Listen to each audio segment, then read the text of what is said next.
So in the transaction, we purchased that company back for 2.15 billion.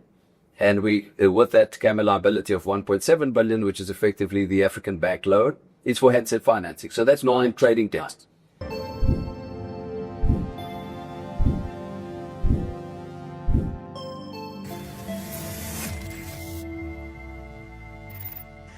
So, George, thank you so very much for joining us today for ITWeb TV at your Cell C offices, just after your listing. Thank you.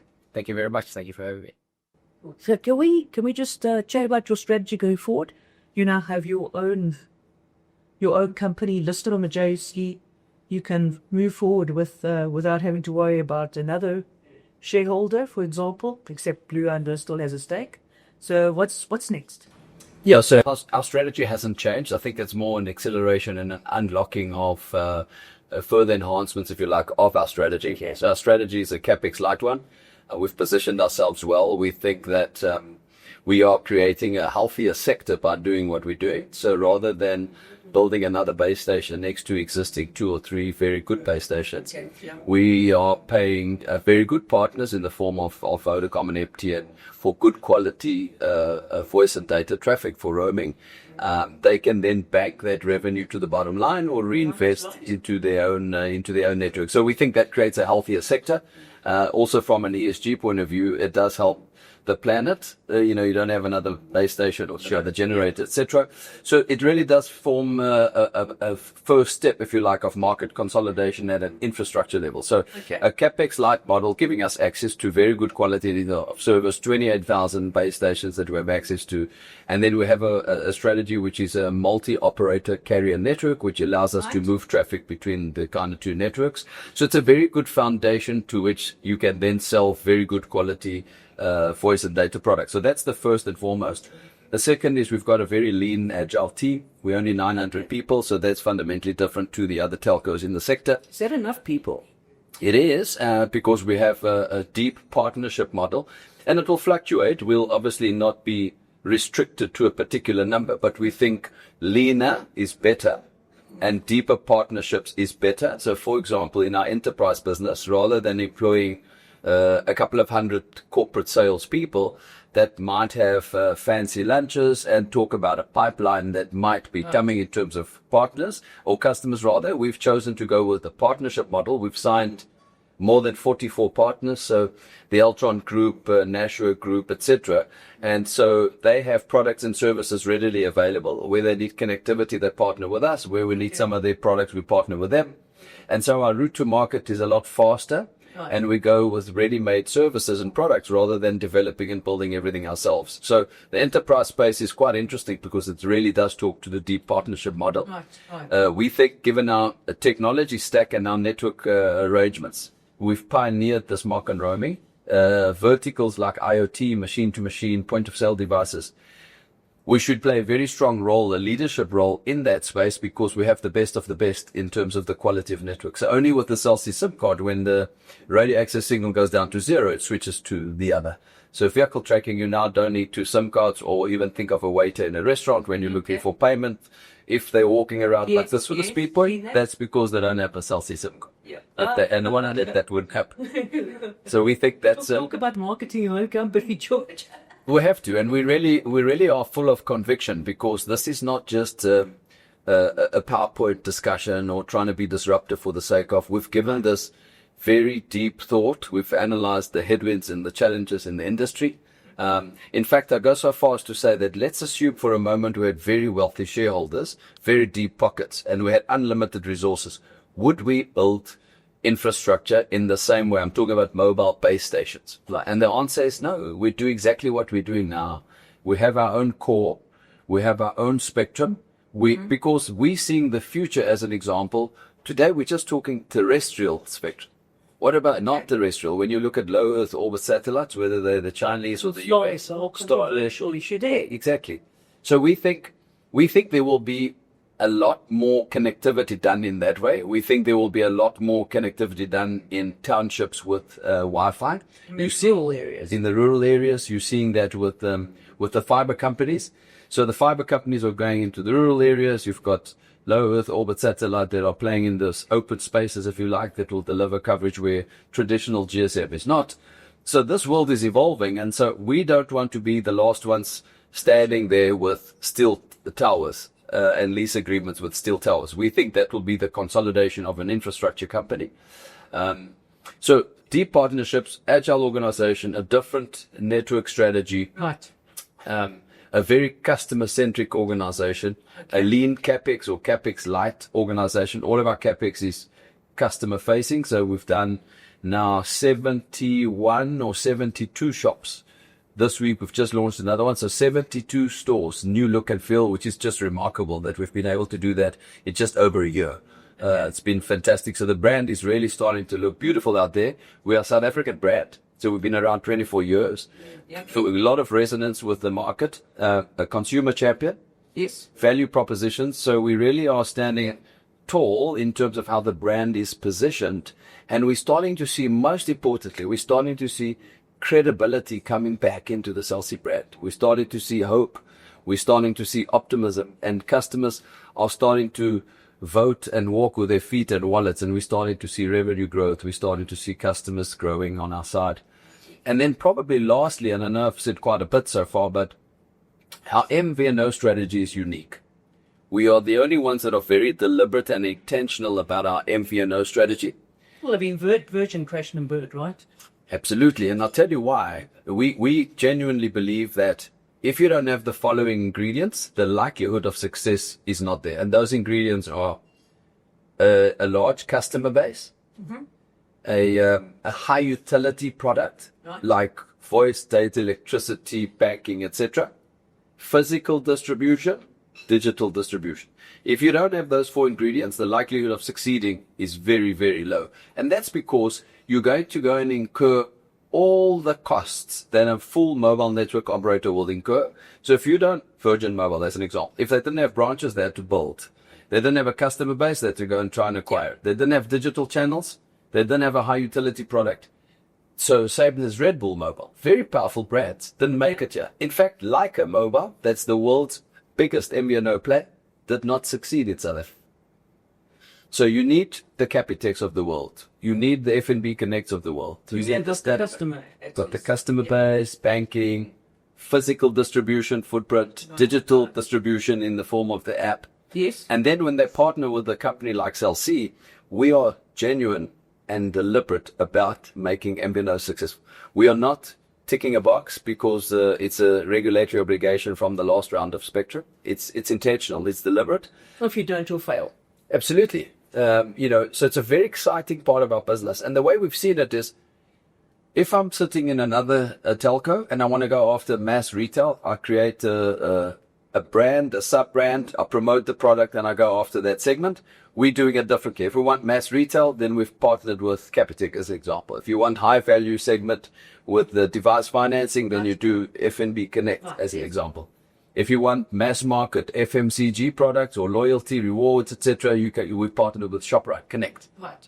So we can then have a consumer shopping in any one of their just under 3,000 outlets. It's the biggest retailer in the country at the moment, biggest grocery retailer. Absolutely. So just under 3,000 outlets, you can have a customer that goes and buys a tin of beads and a bag of sugar and a loaf of bread, and for that they get rewarded a few megabytes or minutes. Right. They also have their mobile money market customers. I think they have dual accounts, but it's about 4.3, 4.4, somewhere around their million customers. They have the extra rewards program. They have Checker 6060, the delivery mechanism. So now if you think fast forward down the line, in a year's time, if you have one of those SIM cards, a ShopRite Connect, you could order groceries at home, and rather than paying for the delivery via 6060, you could get that for free, or you could get a reduction. It's like a keep-out solution. Yes. Yeah.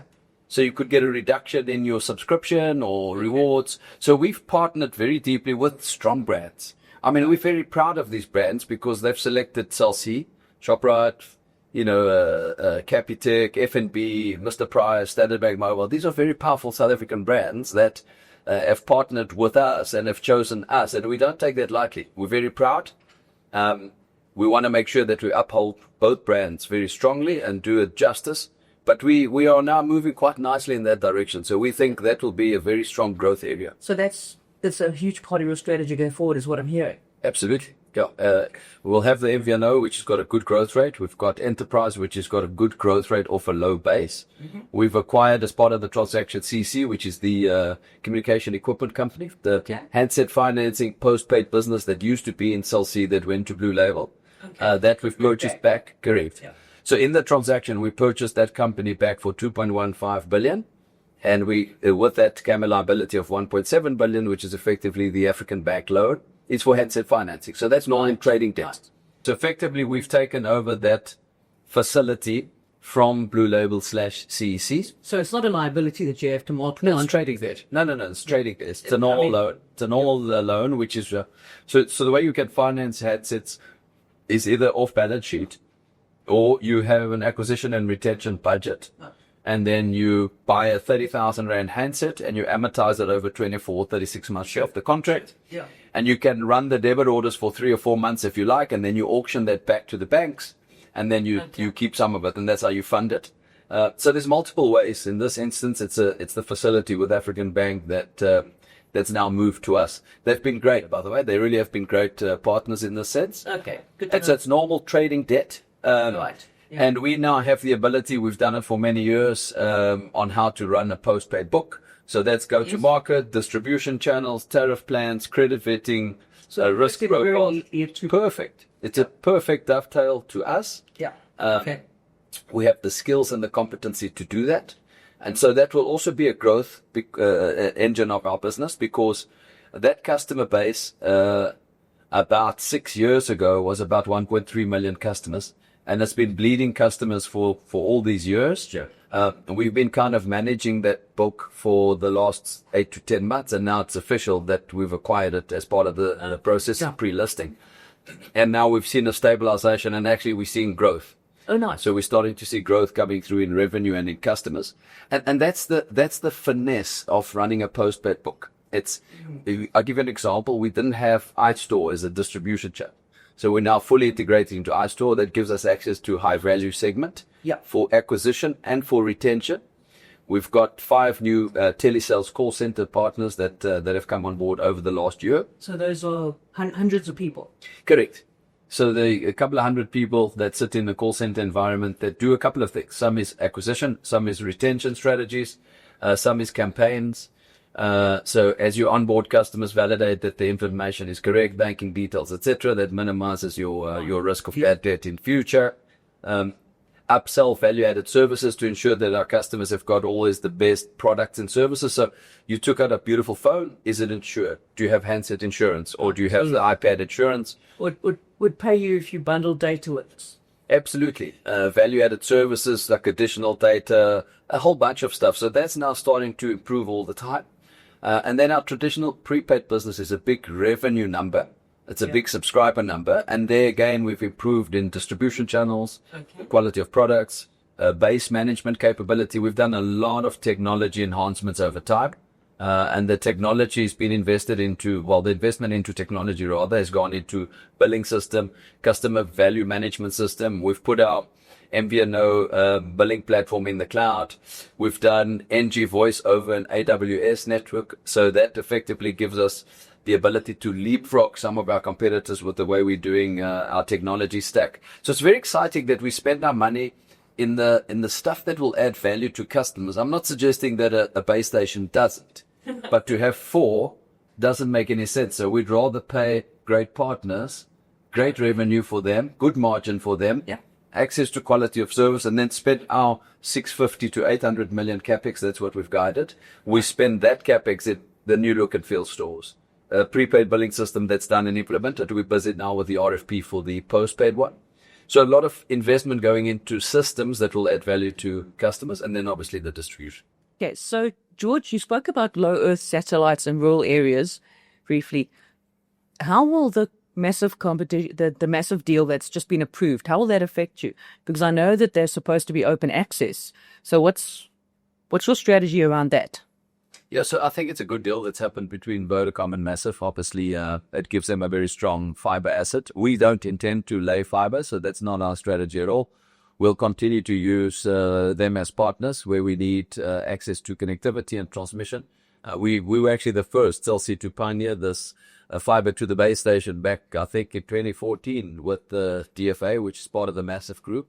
So we'll continue to partner when necessary. How will it unlock? That's their strategy in terms of how they'll go about it. As long as it's open access, which we've always said, we'll support the deal given that it's open access and promote fair playing fields. So it's encouraging competition rather than the other way around.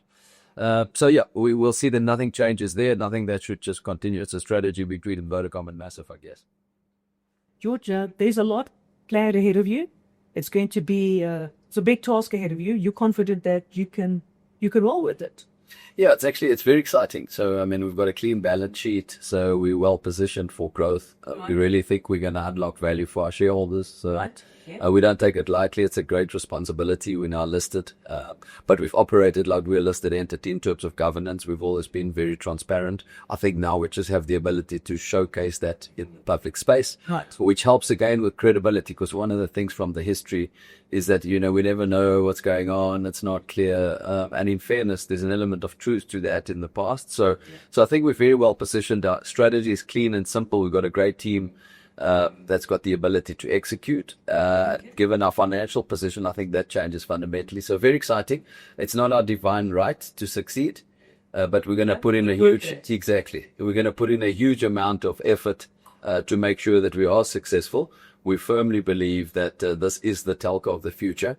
So we're super excited. And thank you for having me. Really appreciate it. Well, George, thank you for joining us. I know we're not in the ITWeb studio. We're in your offices, but thank you for making the time. Thank you. Really appreciate it. Yeah.